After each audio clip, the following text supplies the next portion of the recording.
Nothing like this has been seen in half a century. A Russian fighter jet shot down by a NATO country. As you heard at the top of the program, Turkey says a Russian warplane violated its airspace this morning, so it took action. Russia said there will be consequences. NATO convened an emergency meeting, and the U.S. said Turkey has the right to defend its airspace. It sure sounds ominous. So what happens next? Our Turning Point panel joins me now with some answers. Janice Stein is founding director of the Munk School of Global Affairs.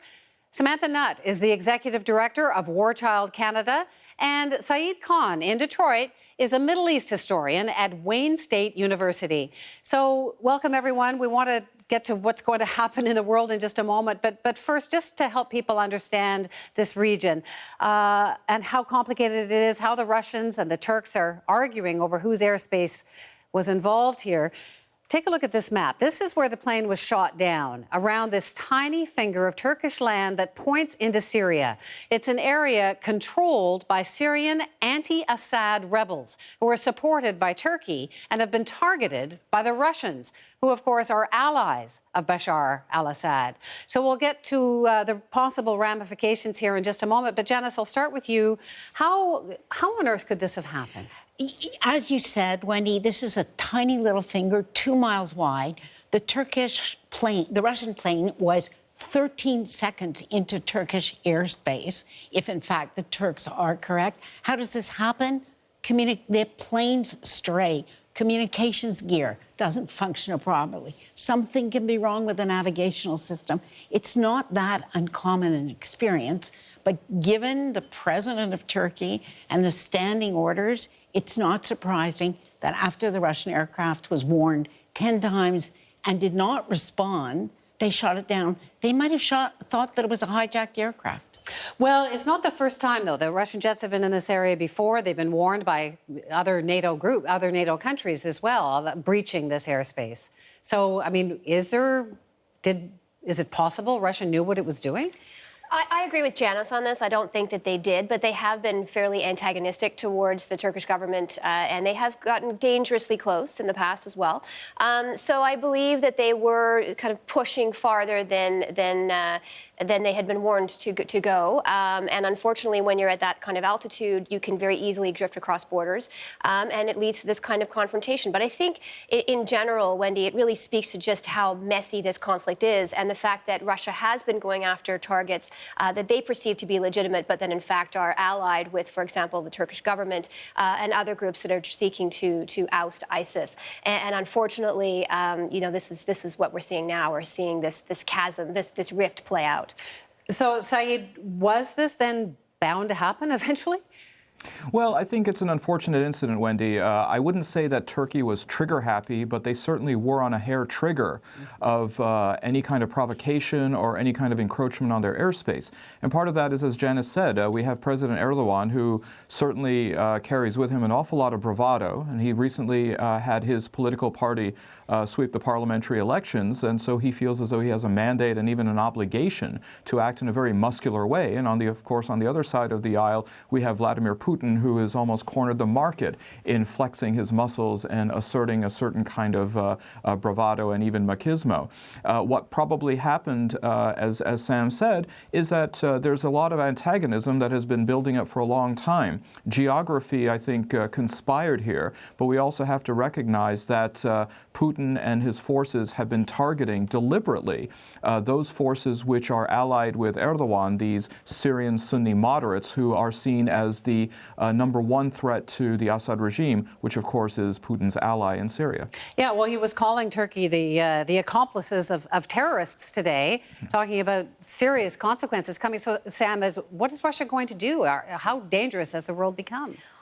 I personally think that a lot of his posturing around this is really for domestic purposes. They have to respond, they have to react, they have to show strength, they have to show indignation. He's been doing all of those things.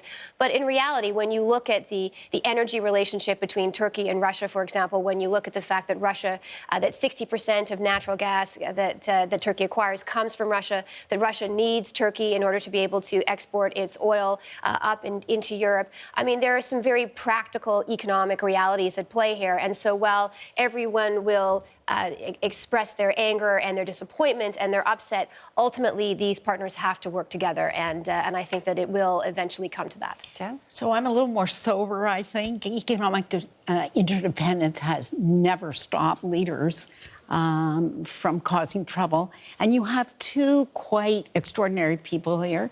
I met President Erdogan, and he has a terrible temper. He's very proud, and he takes offense and holds a grudge. Putin is a match for him. So what do I expect? I think that the Russians will inflict economic pain on Turkey for more than a short time, but it will not become in any way a military conflict. Turkey's a NATO member. NATO met today, expressed regrets, but nothing more. So we're talking about a political, economic, rough period between these two countries, but no wider military danger. What do you see here, Saeed? Is the world more dangerous now? It's been pretty dangerous for some time, Wendy.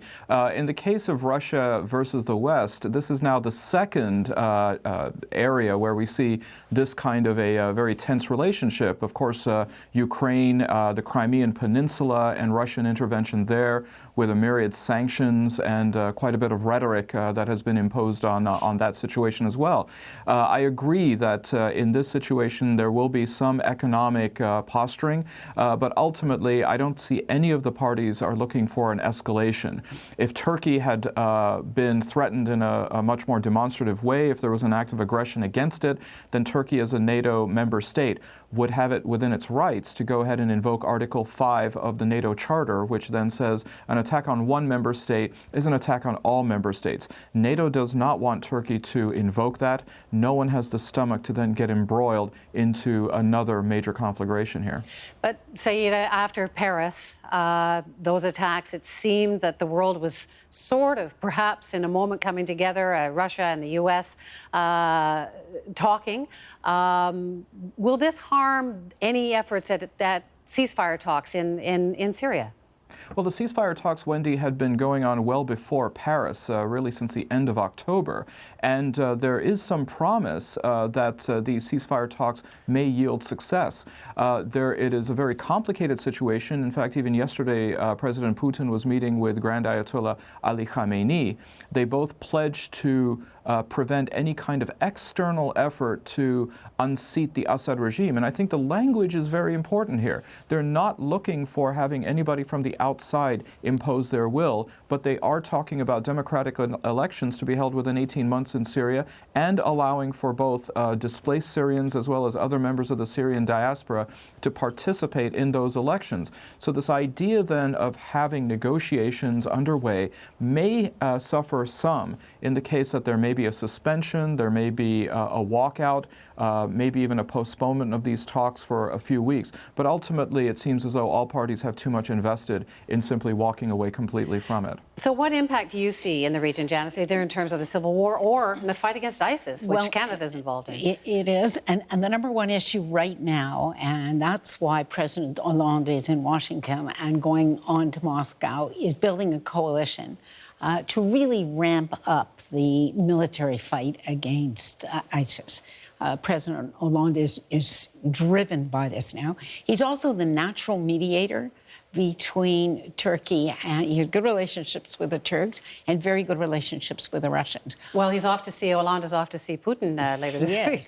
Now, I think he's going to have a harder time in Moscow than he otherwise would have. Russia was inching toward some sort of political compromise on Assad.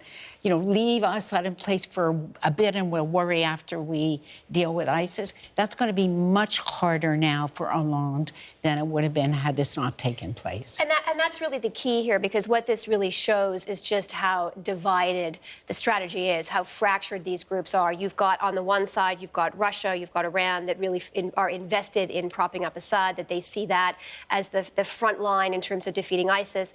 Then you have NATO and its allies who really believe that there are these other groups that are still opposed to Assad, that you can have it both ways, that you can still try to undermine Assad and get rid of Assad ultimately over the long term, and yet defeat ISIS. And what this really shows, events today, is just how complicated a geopolitical situation this is, how divided the opinion is around strategy, and how these alliances are making for some very, very strange bedfellows indeed. But I also want to get back to what Saeed said, because I think it's critically important.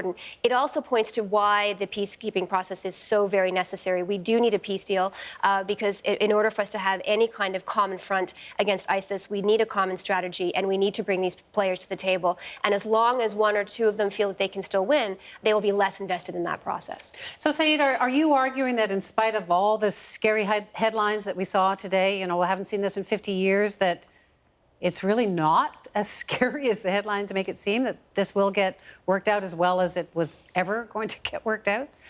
We've been through some very dicey situations, and if we want to go ahead and take a look even over 50 years ago, I'm thinking of the Cuban Missile Crisis and the stand down that happened. This isn't even anything close to that. When it comes to both ISIS and Assad, which are two components of this which both need to be out of the picture, I think it's important to recognize that there's a symmetry. No one is in full support of ISIS, and no one is in full support of Assad, contrary to what are some of the aspersions that are being made in the debates. When it comes to Assad, there is either ambivalence or there's outright antipathy toward him. And similarly, when it comes to ISIS, there is at best a kind of ambivalence on the part of some of our regional allies, and outright antagonism when it comes to the priority of when or how both of these parties need to come out of the equation. That is, I think, a moment of guarded optimism to then move forward into these negotiations that are occurring in Vienna. I've got to wrap up in a few seconds, Janice, but you're not quite feeling I'm that. not as optimistic as Saeed. I actually think these negotiations with Vienna are going to be tougher now as a result of what happened between Turkey and Russia. There's going to be a pause, Wendy, that might not have otherwise occurred. I also think it's going to be tougher to build a coalition in the near-term future against ISIS because of this. So this is what we're seeing is a slowdown on both fronts as a result of this incident. And guaranteed more bluster in the interim, for sure. Thank you so much for all of you for your thoughts tonight.